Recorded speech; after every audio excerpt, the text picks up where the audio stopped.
Итак, эксперимент закончен. Холодильник Alpicool 50 литров и лиферный аккумулятор 60 ампер. Итак, холодильник выключился при 9,3 вольт. Я поменял защиту компрессора. Тут можно разную ставить. Поставил самую меньшую, потому что лиферные можно сжать до конца. Выключился он в 9 часов утра.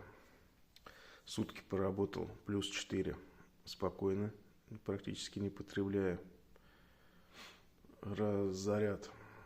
И вчера в 8 часов я его перевел на минус 20. Вот он отработал 12 часов при минус 20. Так что, если кому морозить ничего не надо, то как холодильник он поработает довольно-таки долго. 3-4 дня точно. От 60 амперного аккумулятора. Эксперимент закончен.